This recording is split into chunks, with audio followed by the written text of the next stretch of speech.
Hello everyone and welcome to Sukash kitchen. வணக்கம். So நம்ம வந்து இந்த consumerism and minimalism, climate change இதெல்லாம் பார்த்துட்ருக்கோம்.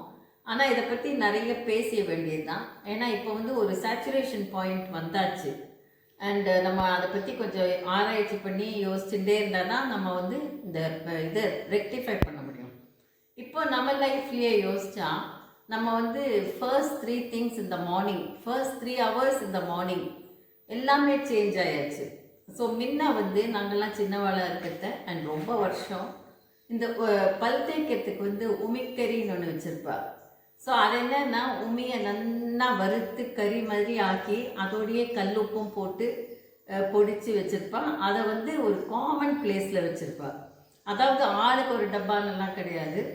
7 பேர் வீட்டில் இருந்தானா 8 பேர் வீட்டில் இருந்தானா அது ஒரு டப்பாவில், ஒரு ஸ்டீல் டப்பாவில் போட்டு ஒரு ஸ்பூனும் மேலே இருக்கும், ஒரு காமன் பிளேஸில் இருக்கும்.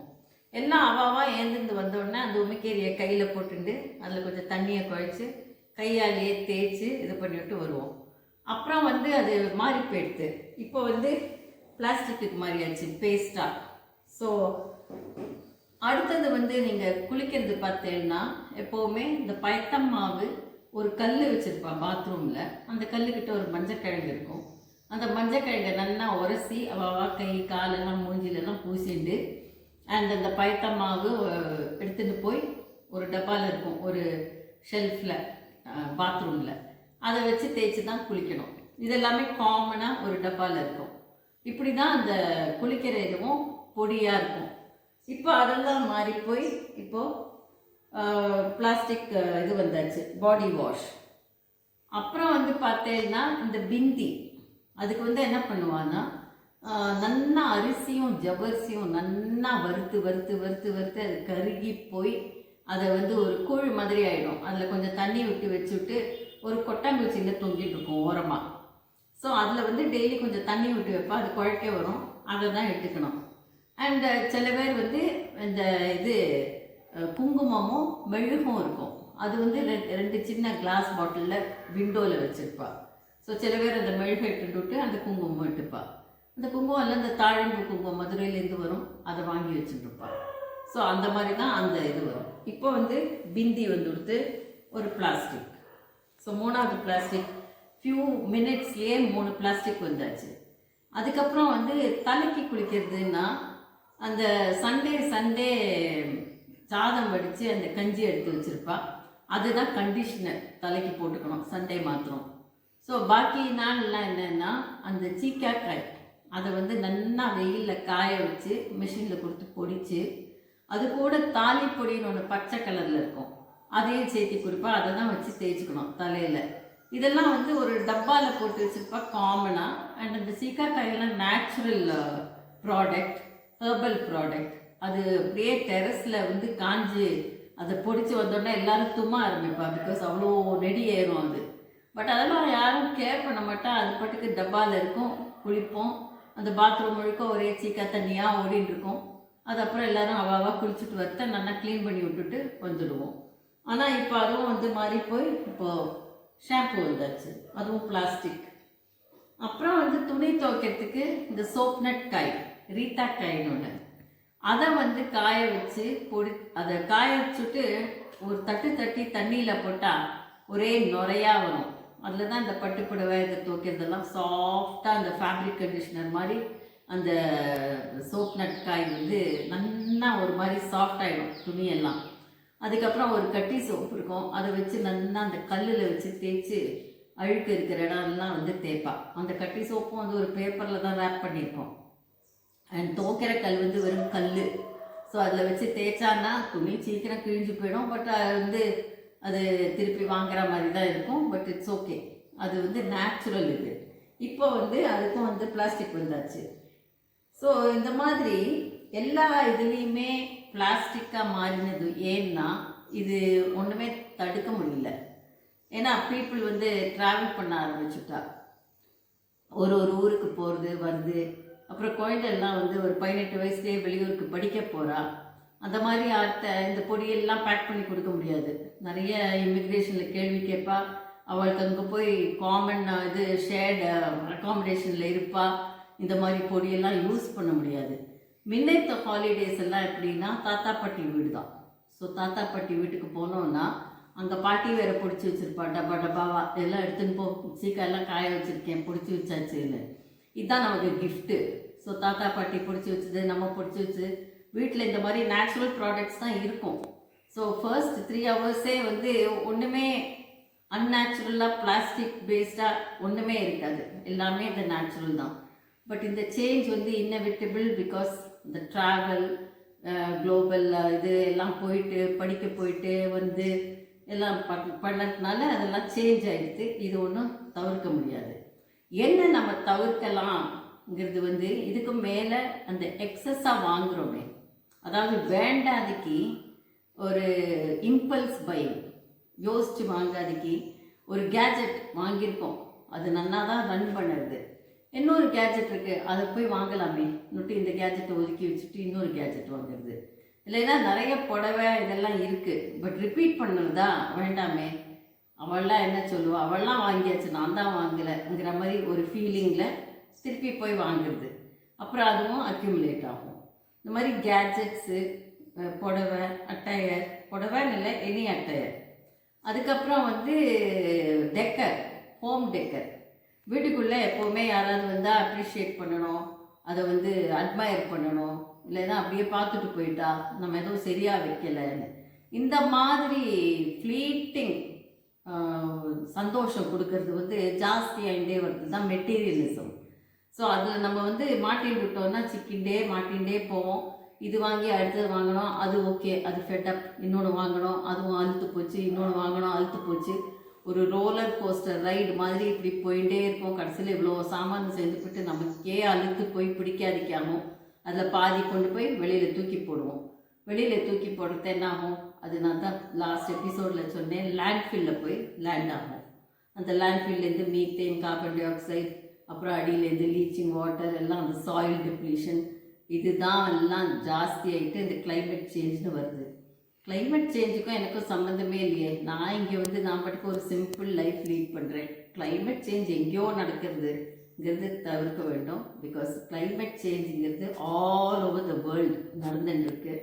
அண்ட் நம்ம கண்ட்ரியில் பாப்புலேஷன் ஜாஸ்தி இருக்கிறதுனால, ஜாஸ்தி குப்பை இது போடுறதுனால எல்லா ஊர்லேயும் இதில் ரொம்ப அஃபெக்ட் ஆகிற கண்ட்ரிஸ் என்னென்னா, இந்த சின்ன சின்ன ஐலண்ட் நேஷன்ஸ் வந்து இந்த கிளைமேட் சேஞ்சில் ரொம்ப அஃபெக்ட் ஆகும். ஏன்னா சீ பொல்யூஷனும் ஜாஸ்தி ஆகிடுது. கடலெல்லாம் வந்து இந்த ஷிப்பில், க்ரூயிஸில் போகிறவாள்லாம் போடுறது, அதுக்கப்புறம் லேண்ட்லேருந்து பிளாஸ்டிக் நிறைய போகும். அண்ட் இப்போ தான் மழை பெஞ்சால் வந்து போட்லேயே எல்லாம் வெளியில் வர வேண்டியிருக்கு. ரெஸ்கியூ ஆப்ரேஷன்ஸ் பை போட்டுங்கிற ஸ்டேஜ் வந்தாச்சு. அதில் என்ன பண்ணுறது, அந்த ஃப்ளட்டிங்கில் வாஷ் அவுட் பண்ணி நிறைய சீ இருக்கிற இடத்துல எல்லாம் போய் விழும். அது என்ன ஆகும், மெரீன் லைஃப் ஃபுல்லாக அஃபெக்ட் ஆகும். ஆக்சுவலி இந்த noise pollution and land to see pollution வந்து இந்த மெரீன் லைஃப் அஃபெக்ட் ஆகுது யாருமே யோசிக்கிறது இல்லை. அந்த ஆனிமல்ஸ், மெரீன் ஆனிமல்ஸ், சீயில் இருக்கிற ஆனிமல்ஸ் எல்லாம் ஒவ்வொருத்தட்ட பேசிட்டு மைக்ரேட் பண்ணும் சீ வாட்டர்லேயே, அங்கே இங்கே எல்லாம். அதெல்லாம் நம்ம டிஸ்டர்ப் பண்ணி விட்டுட்டு நம்மளோட சௌரியம், நம்மளோட வந்து ஈகோ அதெல்லாம் பார்த்துட்டு உட்காந்துருந்தா இதெல்லாம் அஃபெக்ட் ஆகுது. கொஞ்சம் யோஜனை பண்ணி இதெல்லாம் தவிர்த்து நமக்கு என்ன வேணுமோ, அவசியமாக என்ன வேணுமோ அதை வாங்கிட்டு, அண்ட் நம்ம பட்ஜெட்குள்ளே பெஸ்ட் குவாலிட்டி வாங்கினோன்னா கொஞ்சம் வருஷம் அப்படியே தாக்கலாம், ஒன்றுமே வாங்காதுக்கு. அந்த மாதிரி மெயின்டைன் பண்ணிகிட்டே வரலாம். ஸோ நம்மளோட டொமெஸ்டிக் கன்சம்ஷன் கம்மியாச்சுன்னா அந்த மேனுஃபேக்சரிங் டிஸ்ட்ரிபியூஷன் ஆட்டோமேட்டிக்காக பேலன்ஸ் ஆகிடும். எவ்வளோ கன்சியூம் பண்ணுறாலோ அந்த அளவுக்கு தான் அதுவும் பேலன்ஸ் ஆகும். அது பேலன்ஸ் ஆச்சுன்னா எல்லாமே கொஞ்சம் கூட பேலன்ஸ் ஆகும். இது ஒரு வேக்கப் கால். பிகாஸ் நம்ம வந்து ஒரு சேச்சுரேஷன் பாயிண்ட்னா ஒரு கிரிட்டிக்கல் பாயிண்ட்டுக்கு வந்தாச்சு. ஸோ இன்னுமே திருப்பி அதையே பண்ணிட்டு இருக்கிறதுல அர்த்தமே இல்லை. டொமெஸ்டிக் கன்சியூமர்ஸ் வந்து பெரிய ரோல் நமக்கு. பிகாஸ் ஒரு ஹவுஸ் ஹோல்டும் ஒரு அட்மினிஸ்ட்ரேட்டிவ் யூனிட். என்னதான் நடக்கலை இங்கே, ஒரு 4 செவருக்குள்ளே எல்லாமே ஃபைனான்ஸ் மினிஸ்ட்ரி இருக்குது. ஃபைனான்ஸு, நம்மளோட savings, investments, shares, stocks, property எல்லாம் அந்த 4 செவருக்குள்ளே நம்ம 4 பேர் இருந்தோன்னா மெம்பர்ஸ்குள்ளே தான் நடக்கிறது. ஹோம் மினிஸ்ட்ரி, ஸோ அதுவும் வந்து வீட்டுக்கு என்ன வேணும், என்ன வாங்கணும், என்ன ஹெல்த் மெயின்டைன் பண்ணணும், எல்லாம் நம்ம வீட்டுக்குள்ளே நடக்கிறது. எம்ப்ளாய்மெண்ட் ஆப்பர்ச்சுனிட்டி, வயசானவா இருந்தால் அவளுக்கு வந்து ஒரு ஆள் இது ஏற்பாடு பண்ணி பண்ணுறோம். அப்புறம் நமக்கு ஹெல்ப் பண்ணுறதுக்கு ஒரு மெய்ட் இல்லைன்னா யாராவது ஆள் ஹெல்ப் பண்ணுறதுக்கு. அப்புறம் வந்து குழந்தைகள் இருந்தது, அம்மா அப்பா வேலைக்கு போனோன்னா நேனி அந்த மாதிரி எம்ப்ளாய் பண்ணுறோம். ஸோ எம்ப்ளாய்மெண்ட் ஆப்பர்ச்சுனிட்டியும் நடக்குது. So finance, health, home, employment opportunity எல்லாம் நடக்குது. அதுக்கு மேலே டேக்ஸ் வேறு கட்டுறோம். So why not we be the people who make the change அப்படின்னு தான் என்னோட இது. ஸோ இந்த மாதிரி எல்லாருமே கொஞ்சம் யோசித்து பண்ணினா கண்டிப்பாக சேஞ்ச் கொண்டு வர முடியும். அண்ட் நிறைய பேர் வந்து ஒரு லைஃப் நான் எப்பட்டுக்கு என்ஜாய் பண்ண போகிறேன், after all we have one லைஃப்ங்கிறா. We have only one planet earth. அதை சேவ் பண்ணுறது நம்மளோட பொறுப்பு. ஃப்யூச்சர் ஜென்ரேஷன்ஸ் வர வர அவளுக்கு வந்து பிறக்கத்தையே இன்ஹெல்ப் பண்ணுறத காற்று இல்லை, கடலில் போனால் குப்பை இந்த மாதிரி இருந்ததுன்னா நம்ம தானே ரெஸ்பான்சிபிள் இருக்குது. ஸோ குக்கிங்கில் கூட நிறைய நான் என்கரேஜ் பண்ணுறது ஹோம் குக்கிங். நிறைய பேருக்கு டைமே இல்லைங்கிறோம். டைம் மேனேஜ்மெண்ட் இருந்தால் கண்டிப்பாக குக் பண்ணலாம். ஃப்ரம் ஸ்க்ராட்ச் நம்ம குக் பண்ணத நிறைய பேக்கேஜிங் மெட்டீரியல் இதெல்லாம் சேவ் பண்ணலாம். ஸோ அதெல்லாம் வந்து இதுக்கு போகாது, என்வாயன்மெண்ட்டுக்கு போகாது. ஸோ அந்த குக்கிங் அட் ஹோம் வந்து சிம்பிளிஃபையும் பண்ணலாம், நிறைய சத்தி மாதிரியும் பண்ணலாம், மீடியமாகவும் பண்ணலாம். அதெல்லாமே நம்ம கண்ட்ரோலில் தான் இருக்குது. ஒன்றுமே நம்மளோட இதில் இல்லைன்னே இல்லை. அதை தவிர ஹெல்த், இந்த மாதிரி ஷாப்பிங்கும் இல்லை எதுவும் இல்லைன்னா ரொம்ப போர் அடிக்கும் மாமி, நாங்கள் என்ன தான் பண்ணுறதுன்னா நேச்சர் வாக் எடுத்துக்கோங்க, சின்ன சின்ன பிக்னிக் போங்கோ, இல்லைன்னா நல்ல ரிலேஷன்ஷிப்ஸ், சொசைட்டி, ஃபேமிலி, ஃப்ரெண்ட்ஸோட மெயின்டைன் பண்ணலாம், எக்ஸசைஸ் பண்ணலாம், வாக்கிங் போகலாம், வெளியில் உட்காந்து மெடிடேட் பண்ணலாம். நிறைய ஈவன் சிட்டியில் இருந்தால் கூட ஒரு பால்கனியில் ஒரு க்ரௌடட் பிளேஸில் இருந்தால் கூட அந்த ஸ்கூல் பஸ்ஸு போகிறது வர்றது எல்லாம் பார்த்துட்டு இது பண்ணிட்டு டைம் எப்படி வேணால் ஸ்பெண்ட் பண்ணலாம். புக்ஸ் வாசிக்கலாம், பாட்டு கேட்கலாம். இப்போ தான் நிறைய வந்திருக்கு எல்லாமே. பட் எக்ஸசைஸ், வாக்கிங் இதெல்லாம் மெயின்டைன் பண்ணி குட் ஹெல்த் மெயின்டைன் பண்ணது வந்து ரொம்ப ஈஸி.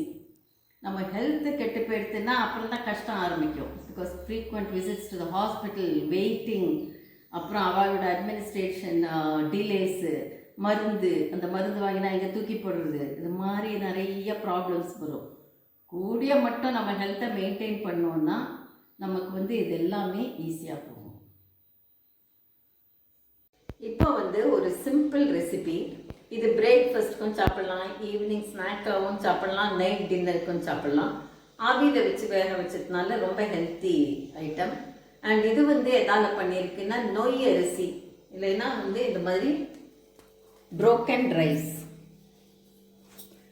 ஸோ இந்த நொய் அரிசி வந்து இது கெட்டு போனது அந்த மாதிரி இல்லை. அந்த அரிசி அவள் குத்தத்தை சிலதெல்லாம் அப்படியே விழுந்துடும் டிரான்ஸ்போர்ட்டேஷனில், அப்புறம் வந்து அவள் குத்தி எடுக்கிறதுல இந்த மாதிரி ஃபால் அவுட் இருக்கும். அதுதான் இந்த நொய் அரிசி. ஸோ இது வந்து உடச்சதுனால அப்படியே அந்த கொழுக்கட்டைக்கெல்லாம் யூஸ் பண்ணலாம், உப்புமா பண்ணலாம், இல்லைன்னா பொங்கல் பண்ணலாம்.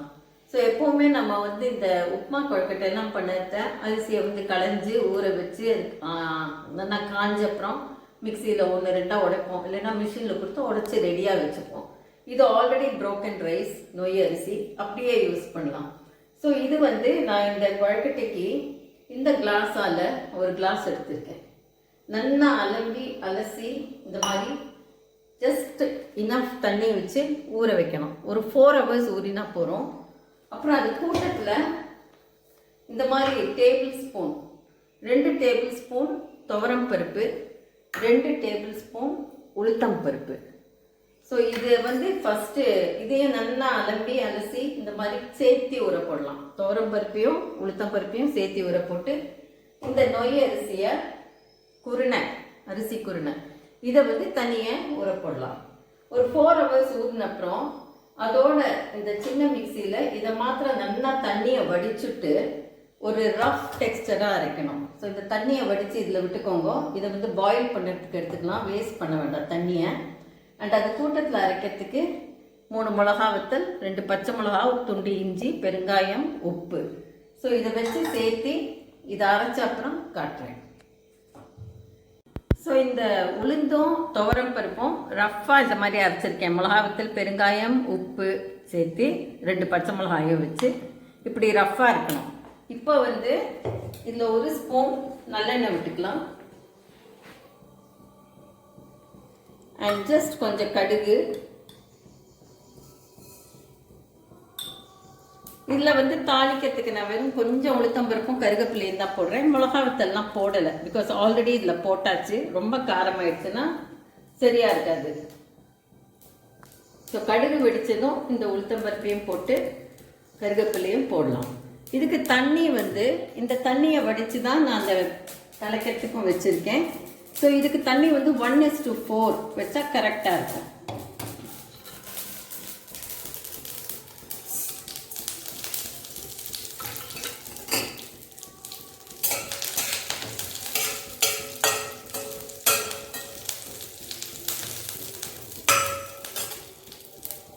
ஏன் 1:4னா நமக்கு வந்து இந்த பருப்பு அரைஞ்சதும் வேகணும். ஸோ இந்த குருணை அரிசியும் கொஞ்சம் நேரம் ஆகும் வேகிறதுக்கு, ஒரு 5 to 10 minutes ஆகும் வேகிறதுக்கு. அதுக்கு இனஃப் தண்ணி வேணுங்கிறதுனால தான் நம்ம சாதம் வடிக்கிறதெல்லாம் 1:3 வைப்போம். பட் இது அப்படியே டைரெக்டாக போடுறதுனால 1:4 வச்சா கரெக்டாக வரும். இப்போ இந்த தலைக்கிற தண்ணியை இதில் மெதுவாக விடணும்.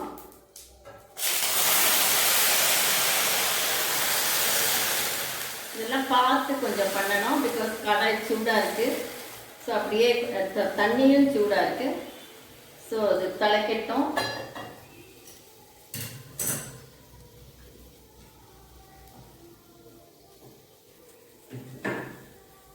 இதில் வந்து கொஞ்சம் உப்பு சேர்த்துக்கிறேன்னா, அண்ட் கொஞ்சோண்டு நல்லெண்ணெய்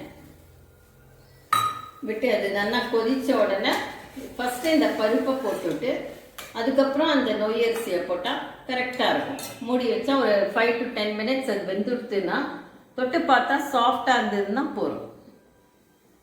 ஸோ இப்போது இந்த தண்ணி கொதிக்கிறது. இப்போ பருப்பை போடலாம்.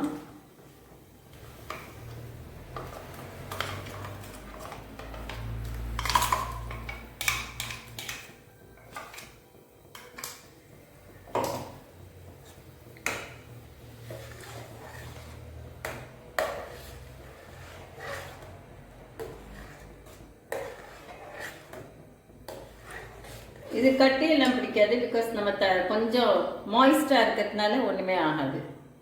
ஸோ இப்போ வந்து இந்த நொய்யரிசியும் போடலாம்.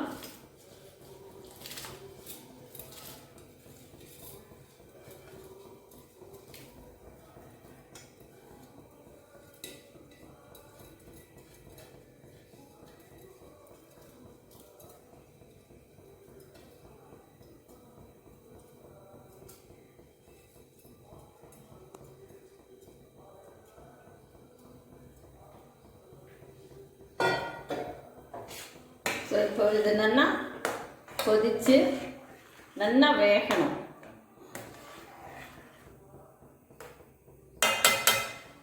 ஸோ இப்போ மூடி வச்சுட்டு வேக விடலாத. கொஞ்சம் மீடியம் ஃப்ளேமில் வச்சுட்டு வேகட்டும். வெந்தப்புறம் காட்டுறேன் நான். ஸோ 10 minutesக்கு அப்புறம் இது நல்லா வெந்து கட்டியாகவும் ஆயாச்சு. இந்த மாதிரி இருக்கும்.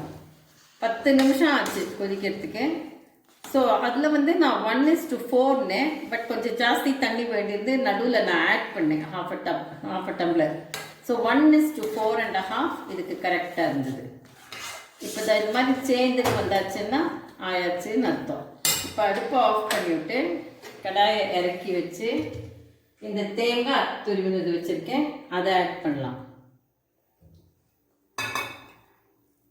ஸோ இப்போ வந்து தேங்காயை வந்து இது பண்ணிவிட்டு இறக்கி வச்சுட்டு ஆட் பண்ணுவோம். இது நல்லா ஆறட்டும், அப்புறம் குழக்கட்டையாக ஊற்றி அதை ஸ்டீம் பண்ணலாம். ஸோ இது ப்ரீ குக்டாக இருக்கிறதுனால ஸ்டீமிங் வந்து ஒரு 7 minutes போகிறோம். இது நல்லா ஆறட்டும். உங்களுக்கு ஒரு வேரியேஷன் வேணும்னா தேங்காய், இந்த பச்சை மிளகாய், பெருங்காயம் எல்லாம் வேண்டாம்னா வெங்காயம், கேரட்டு, முருங்கை இலை போட்டால் ரொம்ப டேஸ்டியாக இருக்குது. ஒரு வாட்டி நான் ட்ரை பண்ணேன்.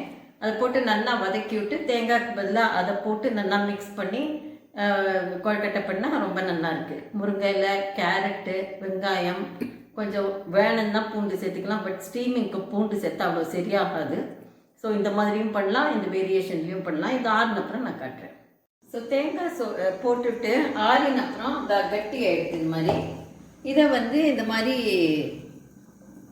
எப்படி வேணுமோ அதை லேசாக அப்படி உருட்டி இதில் வச்சுக்கலாம். இட்லி பிளேட்டில்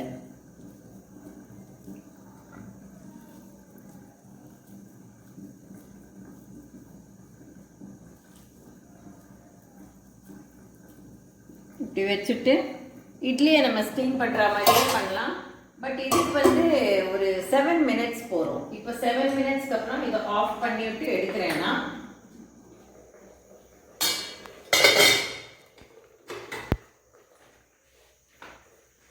இப்படி தான் இருக்குது.